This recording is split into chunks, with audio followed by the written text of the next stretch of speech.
Hello, welcome to your German lesson. We have to prepare you just in time for Oktoberfest. I know it's the beginning of the year, but you're gonna need a long time to learn German, so you've come to the right place. This is going to be our motivation. At the end of all of these lessons, you should be able to buy yourself a gingerbread heart at the Oktoberfest in München. Okay, I'm just going to get out my iPad here and I'm going to note down what knowledge you already have so that I know what to build my lessons off of. Does that sound good to you? Perfect. Okay, so would you say you're a beginner, intermediate, or an expert? Beginner. That makes sense, don't worry, we'll get there. Okay, and what are you interested in learning how to say? Okay, totally get that. And we're also going to work on some basics such as ordering food. Okay. Perfect. Is there a certain city that you plan on traveling to? Maybe as a goal long term? Berlin? Okay. Munich? Perfect. Those are great cities, and Munich has a great Oktoberfest. You're going to love it. Okay, I'm just going to get us started off with some of the basics. Pronunciation is a little bit difficult in German, but you basically have to learn how to sound silly for it to sound right, okay? So, we're going to start off with a simple sentence. My name is. To say my name is, you say ich heiße in your name. So for example, I'll go first. Ich heiße Liebchen. Perfect. Okay, now you try. Okay, cool. Now if you want to say, my name is Liebchen, but you're talking about me, so your name is Liebchen, you would say, du heißt Liebchen. Got it? Okay. So the different types of people there are I would be ich, you is du, he, she, it would be er, sie, es, er, sie, es.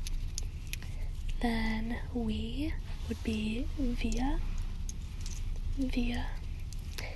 they or you would be ihr, and the last one is the plural you. It would be sie. Now, if you're paying attention, you will notice that there is sie 2 times. One in he, she, it, and once in the plural. And I know that can get really confusing, but it just depends on the context you're using it. It is written the exact same S-I-E, and pronounced the same, but they mean different things. So when looking at those, you just have to look in the sentences whether or not the verb attached to that word is a plural word or not. Okay, let's run through colors real quick. This color would be gelb. Yellow is gelb. Next we have my backdrop, which would be braun. Then my lips. My lips would be pink. Sometimes it is just as easy as throwing a German accent on a word, like with pink.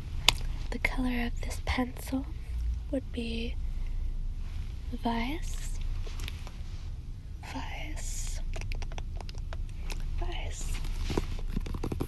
This iPad cover, green, would be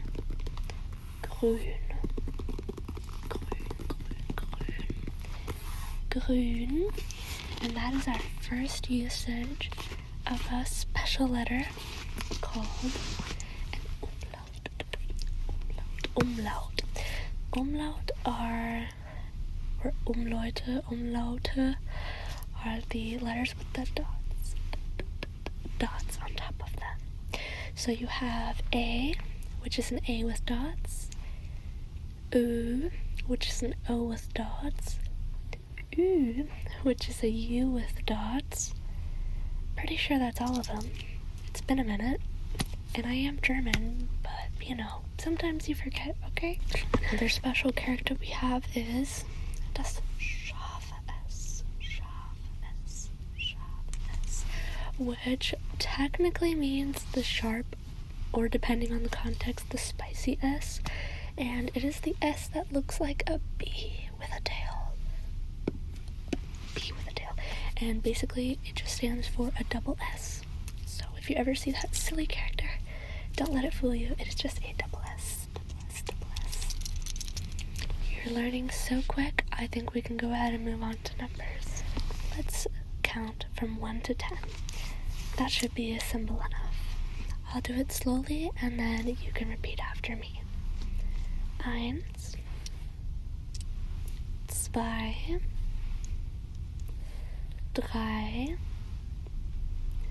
4, 5, 6, 7, 8, 9, 10. And if you paid attention, you'll notice that I didn't count like this, like the typical American does. Germans actually start counting with their thumb, which makes sense if you think about it, and they go thumb in the order of the fingers. So that's an interesting fun fact.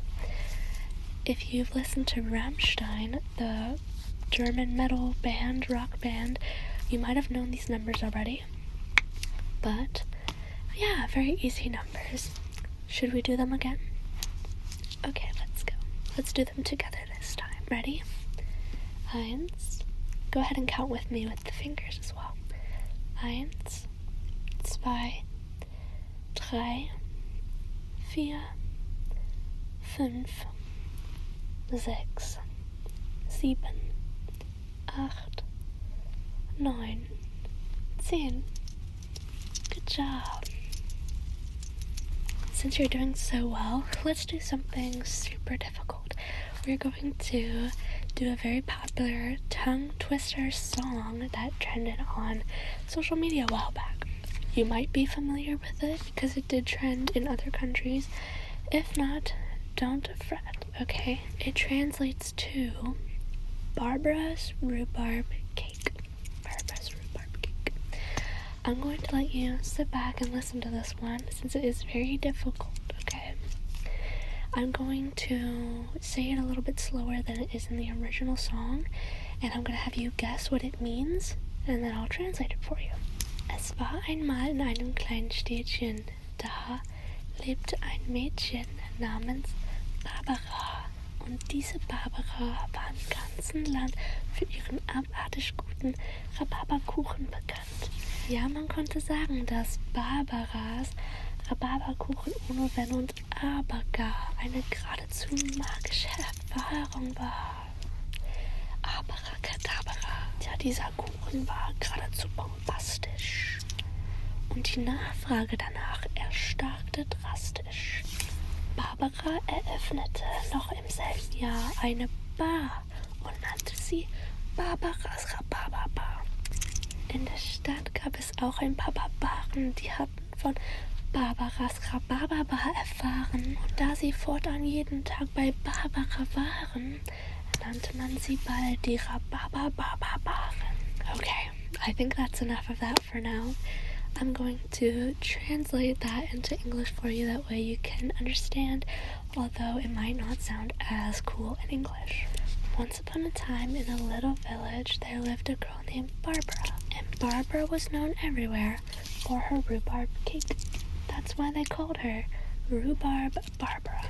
Rhubarb Barbara soon realized that she could make money with her rhubarb cake, so she opened up a rhubarb bar and named it Barbara's Rhubarb Bar. The Rhubarb Barber Bar went well and got some regulars quick. And the most famous of her regulars, 3 barbarians, they came by so often that people started calling them the Rhubarb Barber's Bar Barbarians. I know, it's not as cool in English, but that's okay. Let's move on to some easy animal words. I think that knowing some normal pet words will help you a lot in your everyday life. Okay, so dog would be Hund. Hund. People use this as an offensive term sometimes. Du Hund. It depends, you know. Next is Katze. Katze. Would be cat. Next you have fish. Fish. Pretty much the same. I don't know if you're a bird lover, but bird in German is Vogel. Vogel. That is Vogel. Vogel. And lastly, we have something that I want you to guess. Meerschweinchen.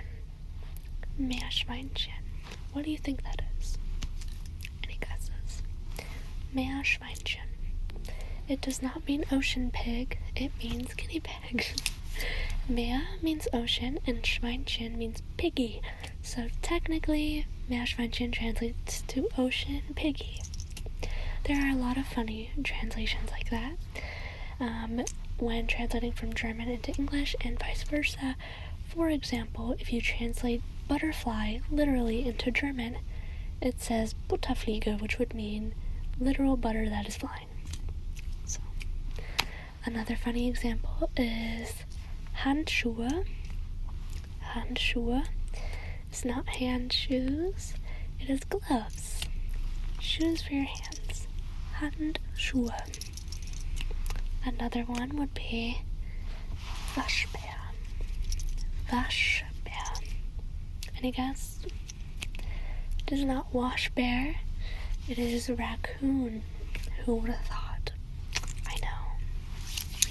Before we end this lesson, we're going to do a few greetings and goodbyes. That way you're fully equipped for your first day, okay?